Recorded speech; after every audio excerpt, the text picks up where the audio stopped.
He's editor-in-chief of Breitbart News and a New York Times best-selling author.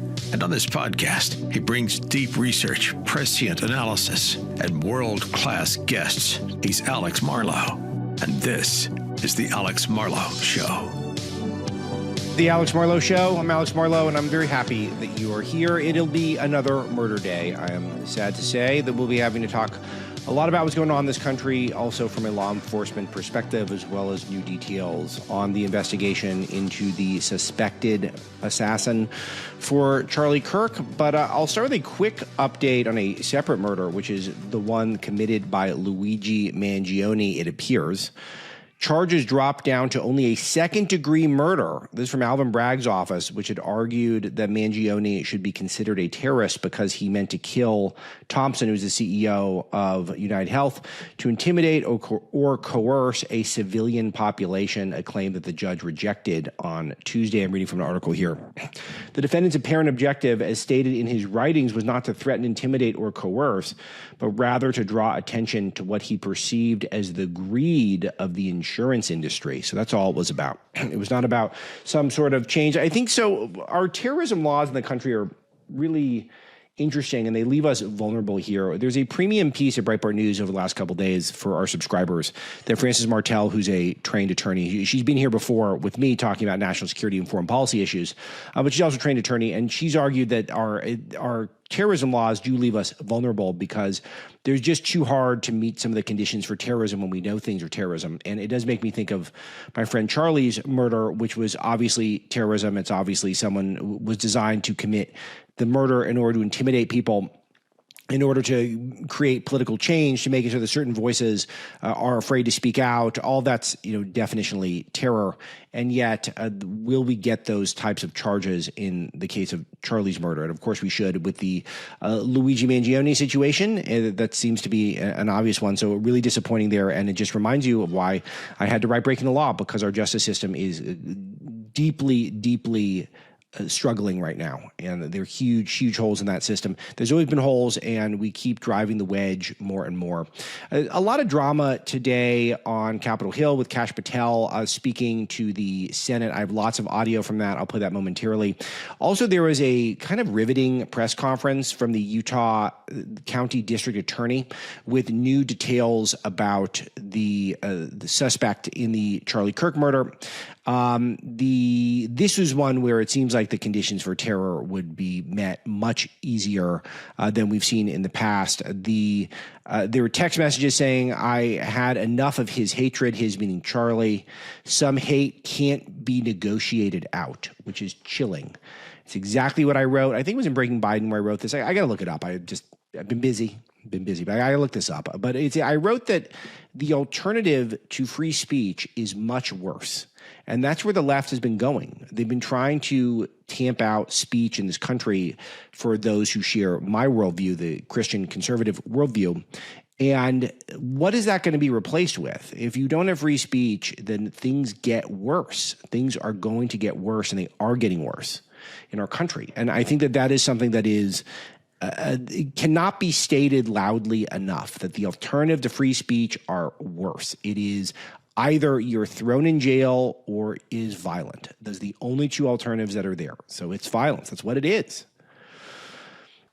Okay, so we got the charges, and the charges include a couple of qualifiers that could make it easier to get this thing fast-tracked for a death penalty. First of all, interestingly, the crimes were committed in front of children and close to children, which is a enhancement in Utah, which is, I think, does make a lot of sense. But the main one is carrying out the violence based on the subject's political beliefs. And we've got a long trail of text messages that have been revealed today, even post-shooting from Tyler Robinson, where, first of all, we've got an apparent confession, which is a big deal, but also a plot to get away with it. And he thought he believed he could get away with it. And he got some encouragement from people on a text chain. And so this is going to be a lot of subject of conversation, because we are going to look at some of these Discord chats. There were some leaked messages from the Discord chats, and it wasn't all just rabid fomenting of violence, which will be interesting to unpack some of those. I don't even know if a lot of people in the chats were aware that he was really going to do it. But the key thing that we saw was that he had noted in a text that he was going to take the opportunity. This is the point. He said that he had left a note beforehand that he had the opportunity to kill a leading conservative, and that, quote, "and I'm going to take it." So that's the big one. Also from this press conference, he's clear that he'd moved left politically and had spent a lot of time on dark corners of the internet. So I've been warning about this, that the radicalization of young men online, the extremely online murders, it's going to happen. It's happened, and it's going to continue to happen. So interesting press conference. We have a lot of footage of it at Breitbart News, but felony discharge of firearm, obstruction of justice is another one of the charges. So all of this looks like we're moving towards some progress in terms of a modicum of justice for Charlie, but we know the truth is he'll never fully be justice in this world for my friend.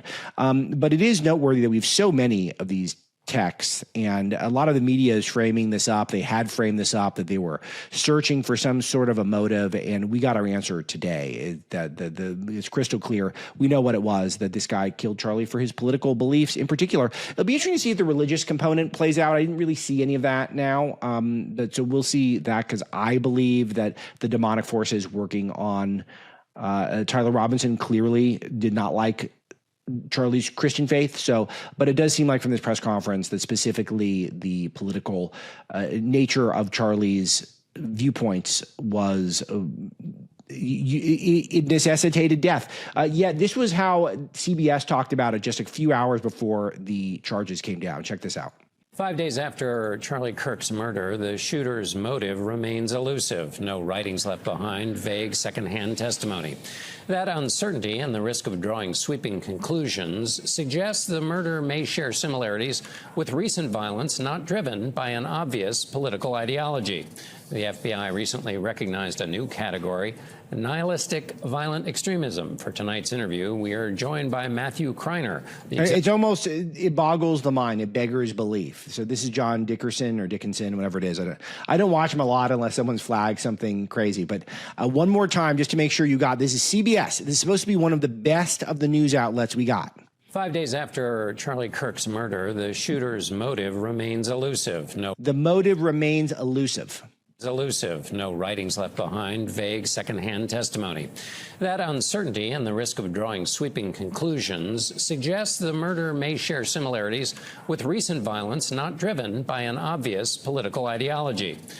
So even though he had written pro-fascist and had the trans conversion girlfriend / boyfriend, and he'd written all of this fascist, this anti-fascist Antifa etchings on the ammunition. And then now we had those Discord chats, which will be another subject that we'll get to later on. All that.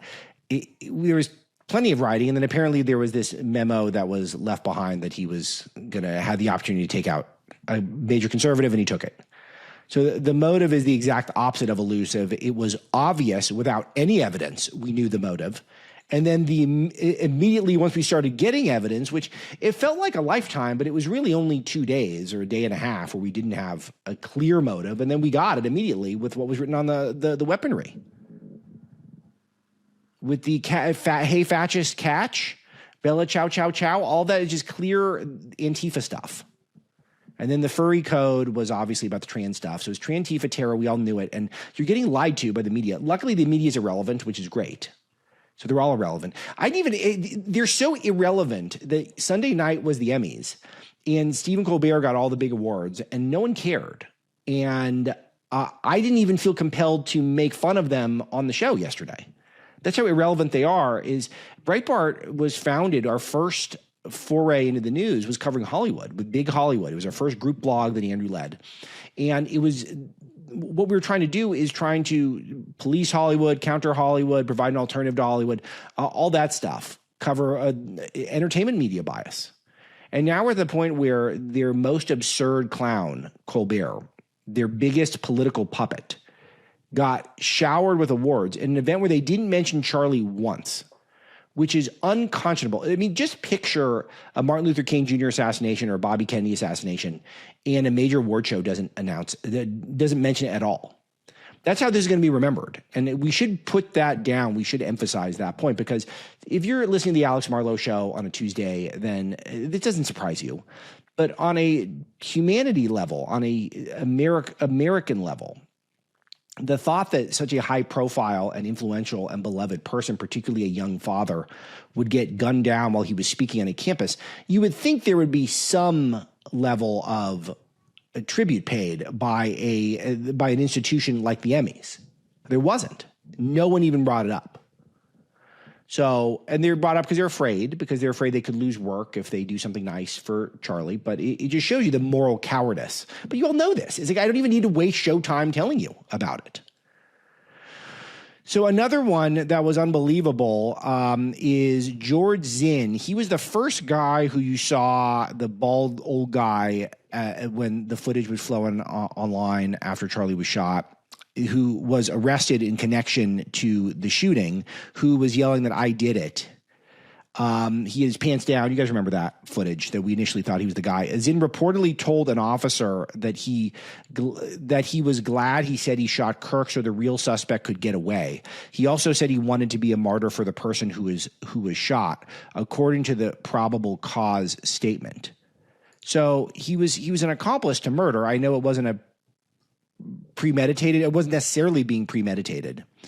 But now there's reports that he has been charged with felony obstruction of justice and 4 counts of sexual exploitation of a minor, which I gather is child porn found on his phone when they were arresting him. So child sex abuse material on his phone. Unbelievable. So totally wild, and it just shows you that we are in a deeply demonic and satanic era. And I only say this in a calm tone of voice because I'm here. I'm already ready to fight. We are fighting every day. Check out this news item that confirms what I'm sharing with you. According to those Rutgers University researchers, in a poll of more than 1,000 Americans, 50% who self-identify as progressive said killing Elon Musk can be somewhat justified. 56% said the same for assassinating President Trump. 14% said it could be completely justified. Yeah, so there's a violent tendency on the left in particular. That's NCRI research, and that was a clip from Vox, so credit to them. But that's that's where the left is at. They've always had a violent streak by any means necessary. We are at war. Their rhetoric, the way they loot and riot when they're agreed politically, the way they tried to shoot Trump and act like it wasn't a big deal. They downplayed it. And then you get CBS News talking about how the motive is elusive, which is covering for these satanic individuals. So there's certainly accomplices here. So we just need to figure out exactly who they are and what they are. And then we start moving ahead. We start trying to see what can we actually do. And I'll tell you who does not have the right idea as of this time. That's Pam Bondi, our Attorney General. You may have seen this clip by now at this point if you're reading on my show, but I feel compelled to play it. Check this out. This is from Katie Miller, our friend Katie Miller's podcast. There's free speech and then there's hate speech. And there is no place, especially now, especially after what happened to Charlie, in our society. Do you see more law enforcement going after these groups who are using hate speech and putting cuffs on people so we show them that some action is better than no action? We will absolutely target you, go after you, if you are targeting anyone with hate speech, anything. And that's across the aisle. So the focus on hate speech, Charlie didn't like hate speech laws, and the speech is not the problem. The action is the problem. So we need to be aware of the speech. We need to be aware of the radicalization. But banning it is very challenging to do because the hate speech laws it's almost impossible to apply them to, they've never traditionally been applied to people on the activist left. So what's the plan? It's just going to end up being more of us are going to get wrapped up into some hate speech dragnet once we lose power. So it's just a total, it's just not right. It's just not the move, not the focus. She's been walking this back. So let's see how she did. That's horrific. It's free speech, but you shouldn't be employed anywhere if you're going to say that. And employers, you have an obligation to get rid of people. You need to look at people who are saying horrible things, and they shouldn't be working with you. Businesses cannot discriminate. If you want to go in and print posters with Charlie's pictures on them for a vigil, you have to let them do that. We can prosecute you for that. I have Harmeet Dillon right now in our civil rights unit looking at that immediately, that Office Depot had done that. We're looking at that. But Sean, it's just terrible. No, that's not right. That's not the point. The point isn't that businesses can't discriminate. It's that the employer should be free to fire the employees who discriminate. So we had businesses, remember the Make Me a Cake stuff, where the left would demand that conservatives make cake for same-sex weddings and stuff, and we fought all the way to the Supreme Court to make sure that we could refuse the right to do business with people. You're allowed to refuse business. It shouldn't be against the law. It should be against what are norms in polite society.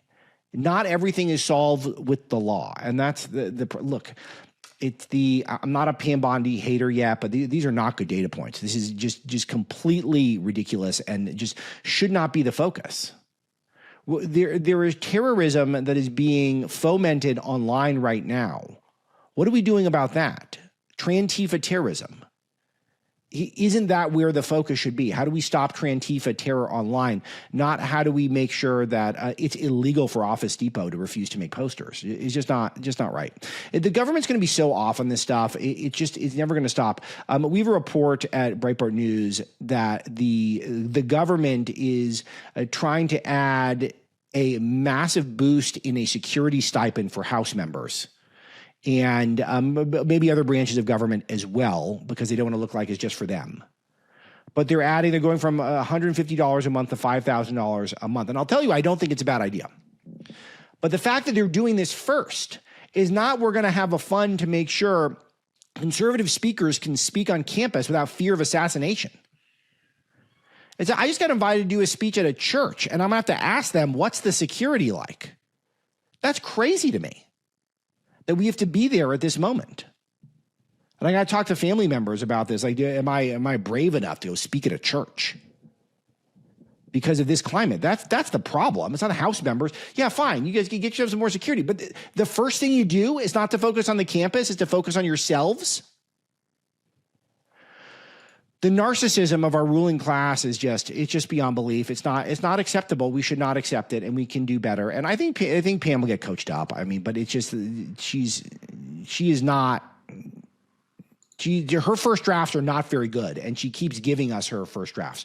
All right, so Cash spoke, and he seemed pretty fired up and on fire. I got a couple of clips that I'll share with you. Here he is with the one and only Mazie Hirono, the dumbest person in Washington. Move on to my. You've been asked some questions about changes to your hiring standard, and including college degrees and possibly the age. But, one question I had is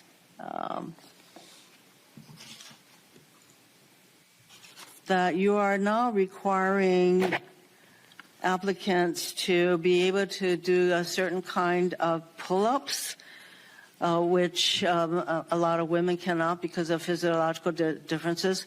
Are you requiring these kinds of pull-ups? Cash just looks like, what is this woman talking about? Okay, so first of all, she's only got 5 minutes. So, and this is her job for the day. I'm assuming she's not doing a lot of other productive stuff. She can't be efficient in the 5 minutes. Just amazing. I'm very struck by how people who are public people who have no rhetorical talent. I mean, I'm not saying I'm William Jennings Bryan, but shouldn't you have a certain level of self-respect before you get out there and speak publicly? So she can barely talk, but she is suggesting that the FBI should not have a pull-up requirement because it discriminates against women. Does she know what a woman is? I thought men and women were the same. I thought Leah Thomas should beat Riley Gaines at swimming. I thought that was really important to all of us. But now, because the FBI might have a requirement that's easier for men in terms of a physical feat to complete, now all of a sudden Mazie Hirono thinks there are two genders and one of them is stronger than the other? We are requiring a physical program at BFTC at Quantico because FBI agents carrying guns in the field have to chase down bad guys and do really hard work. The physical fitness standards of those agents are you requiring appropriately these assessed. kinds of pull-ups? We are requiring everybody to pass the 1811 standards at BFTC. If you want to chase down a bad guy and put him in handcuffs, you better be able to do a pull-up. The reason I ask is that there are concerns about whether or not being able to do these kinds of harsh pull-ups is really required of Harsh FBI pull-ups? agents. Doing one. Harsh pull-ups? I gotta tell you, I'm a blogger. I can knock out 15 pull-ups. I do them on a weekly basis. So, and I took a long time to get to that number, but I mean, if you're in the FBI, you would think that shouldn't every FBI agent, shouldn't you have like a beat the blogger challenge? Shouldn't all of them be able to do more pull-ups than I do? So it just feels like, particularly for field agents. And then she calls them harsh pull-ups. Be wary of your adjectives. Most of them reveal your biases if you're using them. All right, great stuff from Cash. I was told that his exchange with Adam Schiff was also very spicy. I've not heard this yet, but I did ask Misty to pull it. Here it is. After she gives this testimony in front of an FBI agent, among others, she's transferred to a minimum security prison not suitable for a sex offender like herself. Who made that decision and why? The Bureau of Prisons. The Bureau of Decisions made it in prisons. The Bureau of Prisons decided on their own, without any consultation with Blanche or anyone else, that they were going to suddenly, after this interview, completely unrelated to this interview, completely unrelated to anything she said, move her to a prison not suitable for a sex offender. You want the American people to believe that? Do you think they're stupid? No. I think the American people believe the truth, that I'm not in the weeds on the everyday movements of inmates. Not in the weeds. What I am doing is protecting this country, providing historic reform, and combating the weaponization of intelligence by the likes of you. And we have countlessly proven you to be a liar in Russiagate, in January 6th. You are the biggest fraud to ever sit in the United States Senate. You are a disgrace to this institution and an utter coward. I'm not surprised. Just fantastic. This is a great rant from Cash, and that's how these guys should be talked to. So great stuff. I got a little bit more. Let's play a little more. I'm not surprised that you continue to lie from your perch and put on a show so you can go raise money for your charade. You are a political buffoon at best. Well, you can take an internet troll. Take it to the bank that the FBI is protecting this country and the state and citizens of the California. We are bringing historic reform. Point of order. But all right, we got it. But what's interesting here is that I think the FBI has not looked great this week, and I think that I don't see a lot of evidence they did much to get the Charlie's assassin.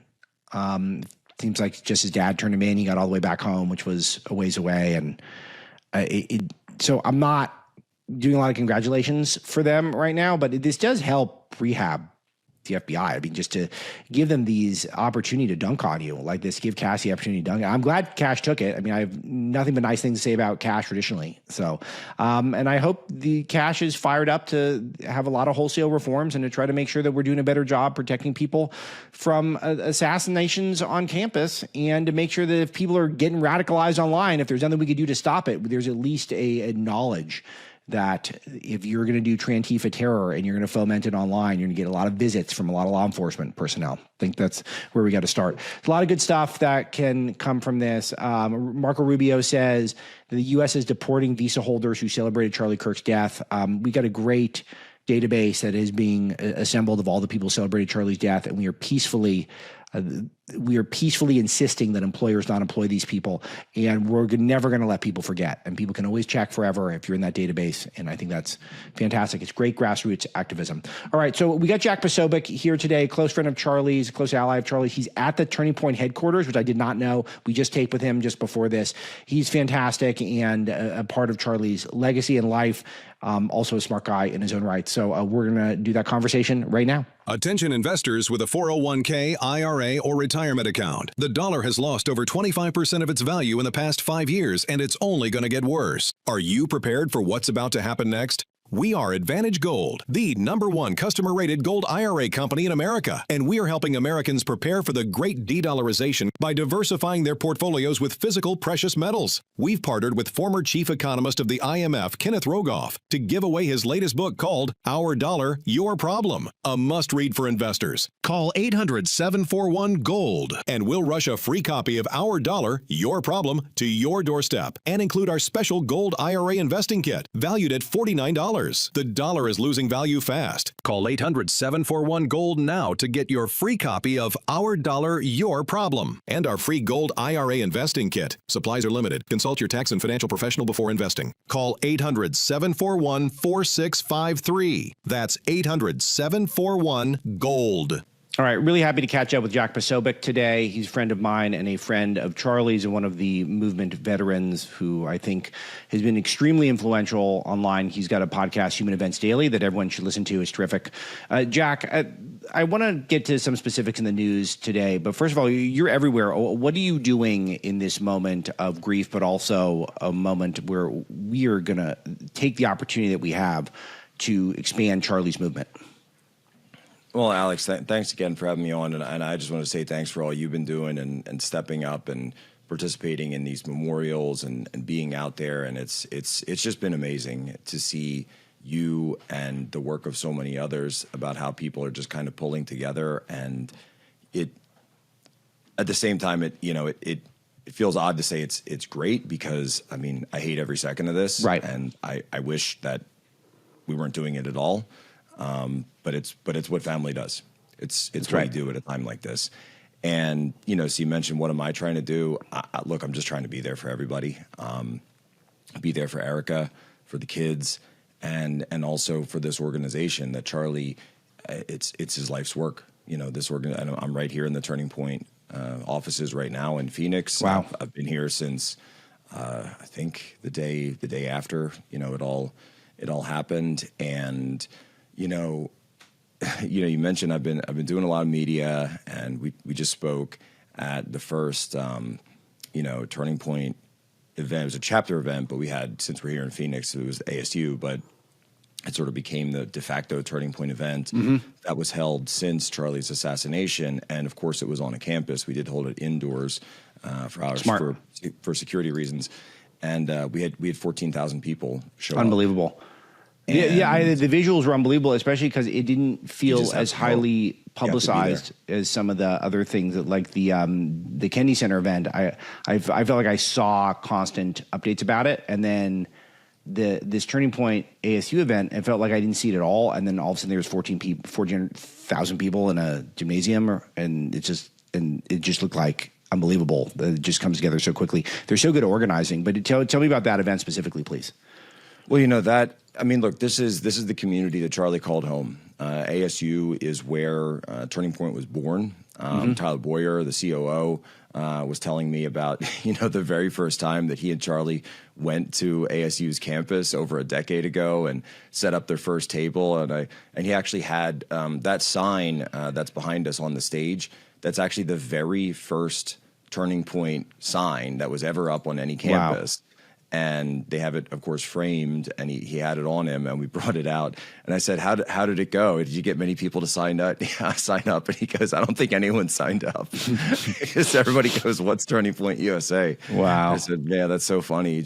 You'd all start like, but that really shows the testament of Charlie's ability, his skill, but also the fact that this really is something that anyone can do if they just have the stick-to-itiveness, they have the grind to say, okay, I'm going to have an event like that, and you know what? It is going to be slow at the beginning, and then we just build from there. We just keep going, and that's what Charlie did. And so to people out there, and I see so many people, how do I get started? How do I get started? Just start, right? Don't stop thinking about it and just do something, and that's really all it takes. So you mentioned you're at the Turning Point headquarters, which I wasn't even aware of when I asked you to come on, which is amazing. Can you give us some insight on what's going on over there? Because our hearts, of course, are broken for Charlie and his family, but also it's so important that we do, as Erica said, and make Turning Point the biggest thing this nation's ever seen. So how do we do that from the vantage point of people inside the building right now? Well, it's been amazing, and talking to people around here, obviously, the staff was given a week off, in the wake of what happened. But, but people were even coming in during that time. There were people here over the weekend because, look, it's therapeutic in many cases to remain mission focused, to have something that you can set your mind to and set your actions to, something definite, something concrete, like, even something as basic as when I was, guest hosting Charlie's show last week, having that show clock, and about a show clock. Of course. It sort of wires your mind, and you say, I have 4 minutes to get out what I need to say, and you don't have to think about anything else. And so right now, it's honestly, there's been an avalanche. There has been an avalanche of support and calls for new chapters, both at the high school and college level, the collegiate level. And so fielding all of that, the generosity has been amazing, from people stepping up, saying, writing checks from the biggest checks you can imagine to $5 and $10 and $25. Yeah. That's all coming in. So that has to be dealt with. And then, of course, Sunday we have the memorial service, which is also going to be a presidential event. So there's always quite a lot that goes into something like that. And this will actually be the largest event that Turning Point has ever held. And of course, Charlie will be there with us. Yeah, just amazing. And it's so important that you can go to TPUSA.com now and donate. I donate every year anyway. And I think all of you should be. Obviously, this is a great moment to do that. So let me talk about your history with Charlie, because you were among his best friends in the movement. And, Charlie, on a social level, it seemed like he got a lot of his jollies from career accomplishment. So that makes you among his best friends probably, period, I would guess. So talk to me about when you guys met and how you guys became so close. Yeah, I mean, with like a lot of people in this movement, you meet at different events. About a decade ago when Trump was first running, and I can remember some of those early events that Charlie and I would be doing, and you get invited to speak. And I actually remember one of the first times. I can't remember if it was the exact first time I met him, but either first or second time I met him, and I was just picking him up at an airport, in St. Louis, and.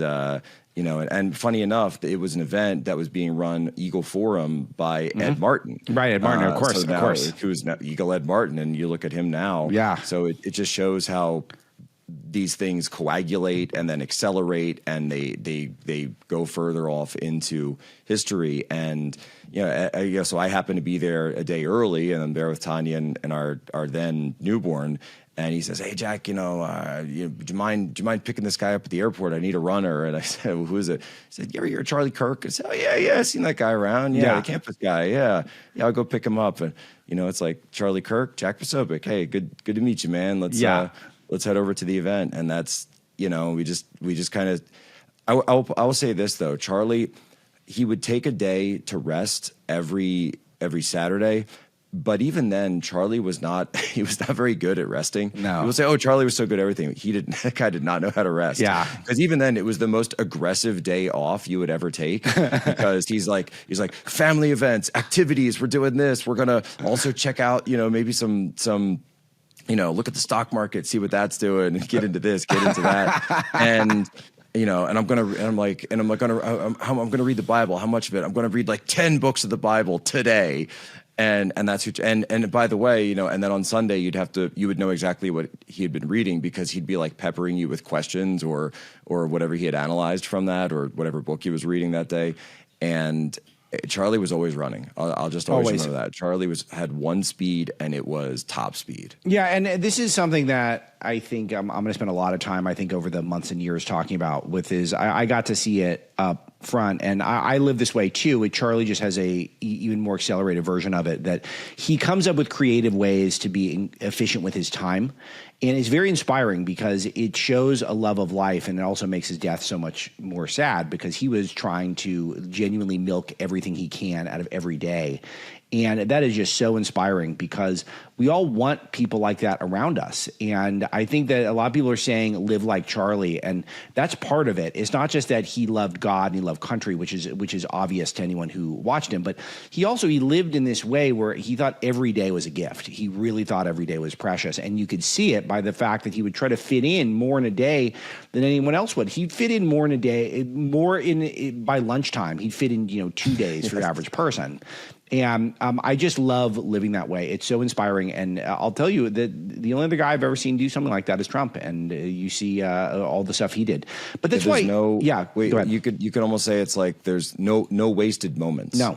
No wasted moments. And Charlie's mornings. Charlie was a big biohacking guy, big Maha guy. Yeah. People think, oh, well, he became Maha because of RFK. I said, no. Charlie was way on that train from COVID all the way on. And I don't think he knew Bobby as well originally. And they came to know each other. And of course, Bobby told the story yesterday. But Charlie was all in on that. So he was a workout every morning. Yeah. And a big cold plunge guy, huge cold plunge guy. Really? I actually didn't know that. This is new to me. Yeah, so huge cold plunge guy. He was getting. I think he got an actual cold plunge like tub, like one of those tubs, like a Joe Rogan kind of thing. And he loved it. He just loved that thing. And he would tell me, he said, "Jack, you got to do it. You got to do the plunge. You got to do the plunge." And I was like, how long you up to? And he would be working on how many minutes, 30 seconds, then 45 seconds, then a minute, then he was going for 2 minutes. And he would say, it was like the way that he threw himself into politics or theology. That's exactly how he was about cold plunging. He could recite all the studies to you off the top of his head. It's interesting because I was thinking about how there's going to be an amazing biography of Charlie that'll come out eventually. And, normally I would sort of stand up and put my hand up and say, I should do it. But I feel like it really deserves to be a full-time job, whoever does it. But this type of stuff, he was a huge supplement guy too. Like if you spend time with him and I didn't know everything. I didn't grill him. Like, what's that? What you got there? What you got going now? I would love to know. And it'd be really interesting to see because he was so robust. And so it's really NAD. NAD was definitely involved. Was definitely NAD, vitamin C, NAC. He did do the drips. I think he's talked about that. Yeah, he's talked about that before. Yeah. And he kind of introduced me to some of that stuff. Yeah. He's very evangelical about everything that he was doing, as we all know. Yes. So Jack, you gotta do it. Jack, you gotta do it. Jack, come on, let's do it. And there was no saying no to Charlie. No, it's true. I'm pretty sure that whenever I would see him, whenever I'd see him, I'd leave with supplements. Like this is what I think he would. Yeah. Now it's ringing a bell that he would hand me stuff. Like, here, take some. Here, bring this. Change your life. Change your life. You could make a religion around this. Here's another one. See, this is why it's so fun and important to reminisce and to celebrate, because I was thinking about, he had a great hot sauce. Like, he had a fantastic hot sauce. Like, it's not just a hot sauce. It was a great really hot good. sauce. And it's a really good hot sauce. It's a really good hot sauce. We've got I'm not pitching it, but I know that, I was kind of spent a little time just in the warehouse here, and we've got cases upon cases of it. Yeah. So, at some point we'll have to do something with that. Hot sauce lasts long, don't worry, but there's so much, and, I'm not the one making these decisions, but there's so much just physical stuff that is there. And, whenever anyone passes, there's always the question of the estate, but it's, even for me, it's just walking in and in the studio, and he had his wardrobe sitting there, and right. His jackets are there, his suits and his shoes, and it's just all there, and that's just all there. Yeah. And again, all set up for a maximum efficiency. So he could just, right. He was ready for any situation. Right. Yeah. And if he had to do a pre-tape, he could change quickly and do that, or move to another event. Or I've been in those events with Charlie where, it's like you're on campus, so you have one attire, and then you have to, you're on the move, and then you find like a bathroom somewhere, and then you're changing into your suit in the bathroom, and because you have to go to a dinner event next, and it's just, you just figure it out. Yeah, exactly. And this is where I just want people I think part of the reason we're seeing this huge outpouring of support is I think people feel like they got to know him. And I think people got to know him just because he creates so much content, but also the way he creates the content. A lot of its conversations, his podcast was largely conversations, wasn't lectures. And his campus tours were, he gave a fantastic lecture. I just think that most people, when he's on campus, he was really having a conversation with people sitting there in a t-shirt. And I think that this is the imagery that I want to keep conveying to people, is that he wasn't in a suit and tie. He's incredibly tall, like at least 6'4". Jack, I was saying he might be the type of height where when you start lying down, like you start when you're incredibly tall, that he might have been 6'5". I think he said 6'4". Like he might have actually been. It's actually so tall, I don't even want to say it. Like I gotta come back down, say I'm 6'4". But he wouldn't lord over people. He would just sit there and talk to them. And I think that's why people feel like they got to know him. I'm hoping people get to know him even more when we have time to really talk about all these little details about his life and people have a chance to share them, because it really was an inspirational way to live. And I think it was inspired because we all want to get the most out of our days and our lives. And what is so striking to me is the contrast is a lot of this demonic influence that we're seeing in our country, I think, is because people have too much time on their hands, because they're not living like Charlie. They're not filling their days with work and Bible and family. They're just filling their days with pure internet. You're someone who's as good at the internet as anyone I know. Can you speak to this contrast about how there's a lot of people who have used the internet to be incredibly productive, like Charlie, and then people who have used the internet to just become incredibly nihilistic? And I think that's where the devil comes in. Speak to this for me. Yeah, and look, the internet is an outlet, and I think that you can approach it like you would approach any other instrument. I mean, we have the same argument in, sort of the firearms debate, are guns good or bad? And I said, well, it's the user, right? Yes. It's the user, it's the intent. And if you're approaching it from a perspective like I look at, approaching the internet as, okay, this is a way to get the message out. This is a way to interact with people and teach them or instruct from them and maybe learn something myself. But the problem is, to your point, we do have this loneliness epidemic in America. And when you don't have those personal connections and then you go seeking approval of radical groups, extreme groups, you start going down the rabbit hole. In fact, something that's very interesting, we were talking about the profile of the shooter, and even before I think all the information had come out, I said I was doing CNN. I don't know if this part got clipped. I haven't watched all the interviews, but I said something about, these people, they tend to become more and more extreme because they're seeking the approval of smaller and more extreme groups. Right. So there might be a 12-person chat room and they're trying to seek their approval by doing something absolutely extreme. You see the same types of psychology with gangs, by the way. Sure. And then it came out, I think a day or two later, that the shooter or alleged shooter was bragging in the Discord room, and I said, well, there you go. That's exactly what I said that they would more than likely be doing, because what's happened is they've become so disassociated with reality that they're associating their version of reality with this thin band of a group. And then when you start injecting these hypersexualized trends into the furries and the radical trans movement, it becomes very, very disassociated and very disordered, and suddenly your connection with the vast spectrum of humanity and just reality is totally flipped on its head. So, Jack, let's talk about first of all, I got one more question on Charlie, then I want to be productive and move forward and see what we go from here. But regarding Charlie, is there anything or any story that you feel like is not breaking through that you think is essential, that you feel like you really want to convey to my audience, that you think is being missed in all the discussion of last week? Well, I think if anything, there's this idea that, well, I'll put it this way, people would say, why would Charlie do something like this that's so dangerous when he knew there were threats, and Charlie was getting death threats every week. Yeah. And that was just a fact of life for Charlie. He didn't like talking about it. There are things that have happened that it's not my story to tell, so I'm not going to say it, but just things that have happened in the recent past that have not been made public, but he knew that he was facing security threats on a regular basis, and I don't just mean at the events. And he made the positive decision. I talked to him about this as well. I said, especially after Butler, I said, do you still want to do this? And he said, I have to.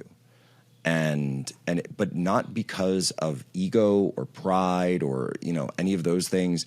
It's just that, number one, if he didn't do them, he wouldn't be Charlie Kirk, because that's who he was. That's a fact. But number two, because the people were showing up. And in his mind, if that's what people wanted him to do, if they wanted to hear from him, and they did, that's why he would go there. So he was going there for them. I think, he would, if it wasn't working, he would have just found something else to do, and he just would have done that. And I remember telling him so many times, I said, Charlie, sure you want to do this? Like, why not just do more interviews? You probably make more money doing that. You don't make any money on these campus. You lose money doing these campus tours. And he said, no, I'm going to keep doing them. Yeah, it is. He was a force of nature in that way. And I think he understood how deep of a connection those campus visits forge with an audience. And I think that's part of the reason you're seeing in the sports players who are demonstrating and musicians. I don't think they're necessarily getting their new. Can I add? Yeah, please. Can I add one piece to that? So you tie that where Charlie was trying to go into the real world. Yeah. And meet with people directly versus people who are dissociated with the real world, like this killer who doesn't seem to have very much of that at all. His entire life seemed to just be the internet and these communities tied with this sort of immediate, like, sexual gratification type relationships, and then bounced off. Whereas Charlie was using the internet to come back to humanity. That's right. Bring people together in the real space. And I think there's something to be said there. Let's talk about this furry phenomenon quickly, because is this just live action role play? Because, Jack, I'm very blessed that I met my wife when I was in high school. I have 4 children. I'm not trying to be that extremely online anymore. Those days are over. Is this real or is this fake? I mean, well, they're all fake to an extent, but I mean, it's a real phenomenon. Yes, it is a real phenomenon, and believe it or not, Utah actually is a real hub of. They have furry conventions, they have furry meetups. I saw my friend Roy, nationalist, said that that's because there's so much glyphosate in the Salt Lake that it's actually a chemical situation. Wow. So maybe something we should look into. I'm sure Charlie would want to look into that, but no, it's very real. And again, because of the disordering of society, we have more and the loneliness epidemic, because people have questions about what their identity is. And so because we push these pervasive ideas in the same time as these loneliness epidemics, people are searching for something to throw themselves into. And I'm also going to say that, you obviously in Utah, there is a tension between the sort of orthodoxy of the Mormon church, then also people who are like, who want to rebel against the Mormon church, and so to move as far away from that as possible. And so in that, the LDS church. And so in order to do that, you become more and more extreme to show how anti you are. But you're, of course, doing so from a place of defining yourself as against the other rather than actually trying to know yourself. I got to tell you, I had a friend from college who reached out to me who I hadn't spoken to in probably 10, 12 years. And he has since moved to Utah, and we had a very brief conversation. That was one of the things he brought up, was that when the people leave the Mormon church, they run hard in the other direction. Yep. And really interesting, and definitely a vein that we gotta talk about. I got a couple of news items. First of all, you're on Piers Morgan, and that was wild. Share what that experience was like. I was on with him this week, but I got the one-on-one. You had to do the panel. Well, I did have the one-on-one, and at first they said, do you want to do a panel? I said, well, I'd like to have an opportunity to just kind of talk about Charlie, where I don't have to, be doing the back and forth. And they said that'd be fine. So we did a few minutes of the one-on-one, and then I did the panel. And, so originally we had Cornel West was, sort of holding down the far end of the left, but he sort of walked off and at one point and, did the rage quit thing. And then I didn't know if he would anybody else would come on, and then all of a sudden they say, oh, well, we want to bring on Destiny. And so I didn't know going into it that Destiny was even going to be on the program. And I've done other panels and debates with him in the past, but I think really since Butler, he's taken a very dark turn, and I don't know if it's because of some of these scandals, or something personal going on. I don't know, but it just seems like he's become a very different person than the guy. This is important because, and this won't be familiar to everyone in my audience, but there are a group of streamers online, people who are on YouTube and Twitch, and they are really prone to violent rhetoric. And again, it's another one of these things where it's hard to know how much is performance art and how much is literal. But one of the big names is a guy named Destiny. Another one is Hassan Piker. These are people who I played clips of them on my show, but it's not like a regular part of the diet for my audience. But Jack, explain some of these people, this phenomenon where there are these radical leftist streamers who are prone to using violent language. Yeah, and what I'm trying to, I guess, impart is that he wasn't always like that. Yeah. He used to sort of just be this, I think I met him in 2020, and he was a Biden supporter. And that was his thing, is that he's going to be a Biden supporter and he's going to give the case for Biden. And okay, great, let's have it all out. Make the case for Biden, and sure, and I'll make the case for Trump, and here we go. Let's do that. But it never crossed into this. But I did notice there were like strange, pervasive things that he would do. Where I remember one time he accused me of lying of having been in the intel community, and I'm like, well, I mean, I have records, I have pictures of certain pictures that I think it's just a strange thing to say, to just deny something like that, because I was making certain points and I was referencing, because we were talking about like Russiagate, and I was saying, well, no, this is how it actually works inside the building, and well, you wouldn't know that. Well, actually, I mean, I would. I've been in all the agencies, so and but it wasn't. There was no violence. There was no support for violence. But I think he took this turn after Butler. And, I remember him celebrating the death of Corey Compatore and saying that he deserved it, and his family, deserved to have their father killed if he went to a Trump rally, that basically anyone who goes to a Trump rally deserves it. He said that the healthcare CEO who was murdered by Luigi Mattioni deserved it, and he certainly would deserve it more if he went to a Trump rally.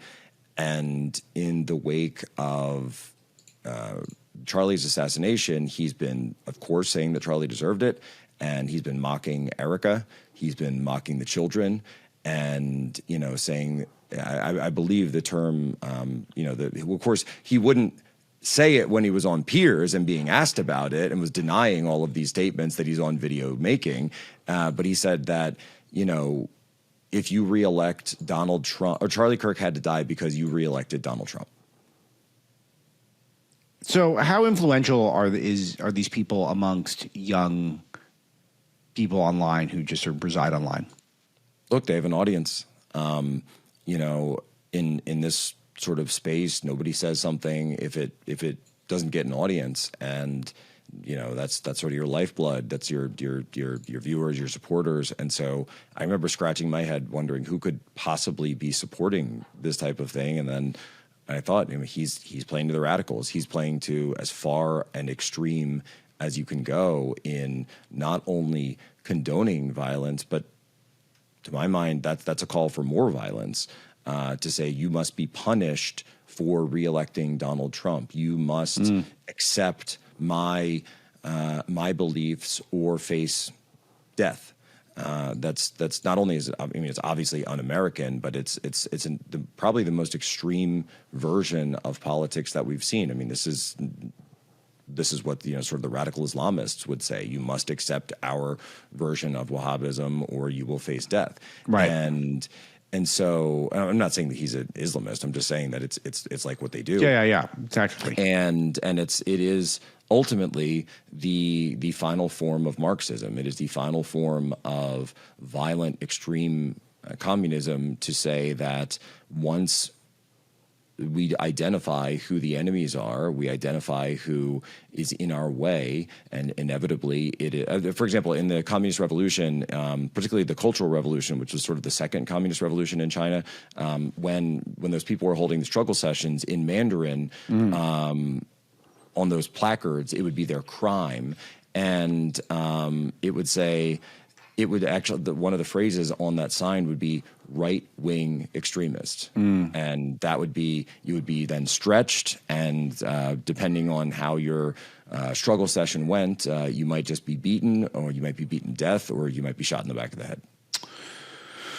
Jack, I know you got to run, but what do we do? What do we do going forward? And I'm not just talking positive stuff to honor Charlie. I'm talking about to make sure that people are safe to speak on campus, and that we are pushing back against some of the radicalization that's taking place online on the left. Well, we need naming, we need shaming, we need humiliation of people who are celebrating this, of people who are refusing to, print flyers, this type of thing. Name and shame, keep going. Call the employers. I'm all in. Absolutely. And then when people cross the line, and break the law, that's when law enforcement gets involved. Whether it's state, local, federal, it just has to be done. It just absolutely has to be done. Absolutely. And what's your take of this, since we have a second here? Pam Bondi talking about hate speech laws. I mean, it feels like that's not the right tone right now. But I wouldn't know if you'd. Charlie was against hate speech laws. Anyone can go see the tweets. They're all up. I obviously have done show after show with him talking about this. Yeah. But I'll just say this. I tweeted it earlier this morning. Charlie Kirk was not killed by speech. Charlie Kirk was killed by extremists who were silencing speech. That's right. Exactly right. Well said. Jack Posobiec, wonderful. The Human Events Daily is your podcast, and all of you, I can't imagine you're not following Jack on Twitter, but if you're not, you should be. So that would be very odd if you'd be listening to my show and not following Jack on Twitter. That would be, I would like to see you know what, if you're not following Jack on Twitter, email me. I want to interview you, how you're on my show, but you're still not following Jack on Twitter. What is the cross section there in the Venn diagram? Yeah. That'd be very interesting. All right, Jack. People, I don't know. You don't know. Well, wonderful, my friend. Great to see you, and keep up the great work honoring Charlie, and proud to know you. And thanks to everyone at Turning Point for setting this up for us. So that'll be today's show. To you, Alex, and your family as well. And to your family, Jack. Thank you. All right, that's today's show. Thanks, Misty. Thanks to John Cassio for pulling clips, and all you in the audience. We'll see you next time.